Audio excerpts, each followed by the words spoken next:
On today's Smart 7, Rishi battles on multiple fronts, AI could herald humanity's extinction and lots more. It's Thursday the 1st of June, it's International Children's Day, and happy birthday Morgan Freeman. The Smart 7. It's news, but not the news.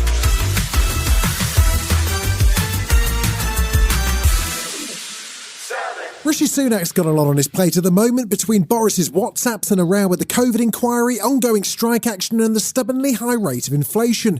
Boris certainly didn't help matters on Wednesday, announcing he's handed over everything to the Cabinet Office in a bid to drag Rishi back into the row. Labour's Wes Streeting called the PM's behaviour around the messages and diaries slippery. And if that wasn't enough, the row over the proposed food price cap that supermarkets are being asked to voluntarily apply continued on Wednesday. Kathleen Kerridge, chair of the Lived Experience panel at the Food Foundation, said that while a price cap isn't the answer from the government, retailers are prioritising shareholders over consumers. I'm being told that prices will only rise as a last resort, but I'm not seeing shareholder dividends go down. I'm not seeing profits go down. So it's not last resort, is it? And Karen Betts from the Food and Drink Federation was warning that a price cap on some food could have unintended consequences. There's a risk that if you put a price cap on some products, you are going to end up pushing up the price of non-capped products. And I think also there's a risk that manufacturers will stop making the lowest priced products, because if they end up making those products at a loss, they will just exit their manufacturing. Meanwhile, things have gotten so bad for some families that parents are resorting to shoplifting baby formula, according to reports.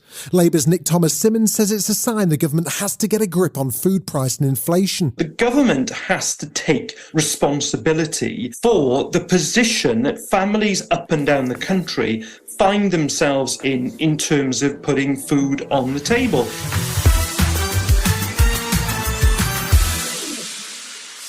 Wednesday saw the first day of another 3-day rail strike. There'll be no trains in many areas on Friday or Saturday, which is bad news if you were hoping to head to the Epsom races or head down from Manchester for the FA Cup final. The government says the strikes have been coordinated to disrupt major events, but Mick Whelan, General Secretary of ASLEF, says the government isn't interested in solving the dispute. I haven't seen anyone from the government since January the 6th. They're not interested, they don't care, they don't want a resolution to this dispute. I want the Transport Secretary to take the shackles off the people that we're dealing with and allow us to get a resolution to this so we can get back to doing our day jobs. Work and Pensions Minister Mel Stride says they've been offered enough. They've been offered 4% and another 4% in the next year. I think that the unions, ASLEF and the RMT, should be balloting their members on that offer now.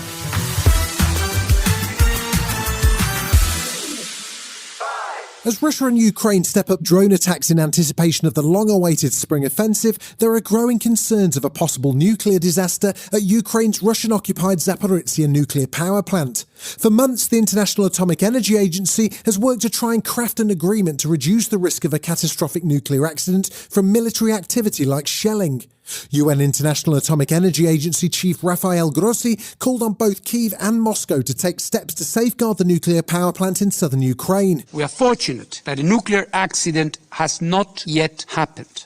We are rolling a dice, and if this continues, then one day our luck will run out. Meanwhile, US Secretary of State Antony Blinken's urged Turkey to allow Sweden accession to NATO after they applied last year following Russia's invasion of Ukraine. Turkey pushed back, saying Sweden harbours members of militant groups it considers terrorists. Blinken argued the Nordic country had already taken significant steps to address Ankara's objections to its membership. We urge both Turkey and Hungary to ratify the accession as quickly as possible. There is no reason for any further time. Sweden is ready now. That decision should move forward now.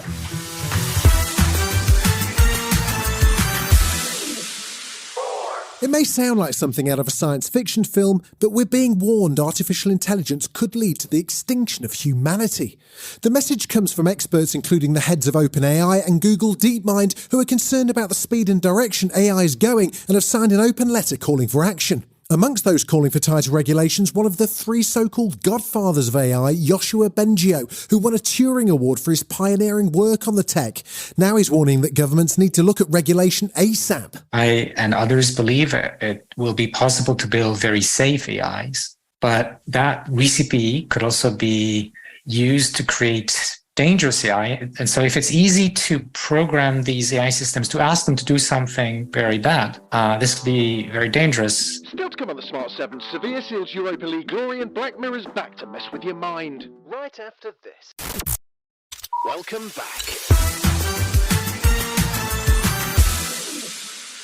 Wednesday night saw the Europa League final take place in Budapest. Jose Mourinho's Roma faced Spanish giant Sevilla. Jose's already won the Europa Conference League last year with Roma and the Europa League with Man United. In fact, he's won all 5 European finals he's been in.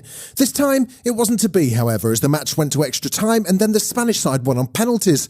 Mourinho was furious, handing his silver medal into the crowd and accusing referee Anthony Taylor of refereeing like a Spaniard. Here he is being translated from Italian at the post-match press conference. I'm a bit tired of being coach, a manager, a communications man, of being the face that says we have been robbed.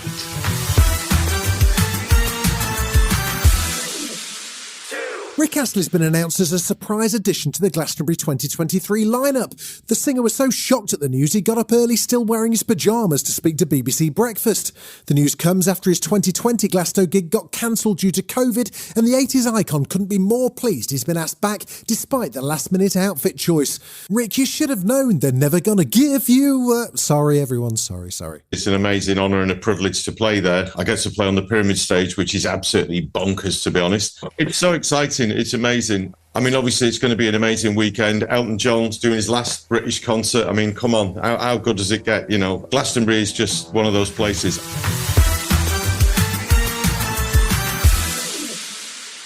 We may be facing our own real-life version of Black Mirror, what with the threat of human extinction from AI and all that, but to take our minds off it, Netflix have just dropped the trailer for Season 6 of the original futuristic thriller series. Black Mirror returns with 5 chilling new tales after 4 years away, and it's now been revealed they'll premiere on June the 15th. The trailer gives fans a closer look at each individual episode, with the first titled Joan is Awful, and it looks like they've recruited a few famous faces too. I'm looking at you, Salma Hayek. The first question any platform is going to ask is, what's the hook? The first step is to recognize that you're not in control of this. Is that Salma Hayek? Bingo. You've been listening to The Smart 7. We'll be back tomorrow at 7 a.m. Hit that follow button and have a great day. Give us 7 minutes and we'll give you the world.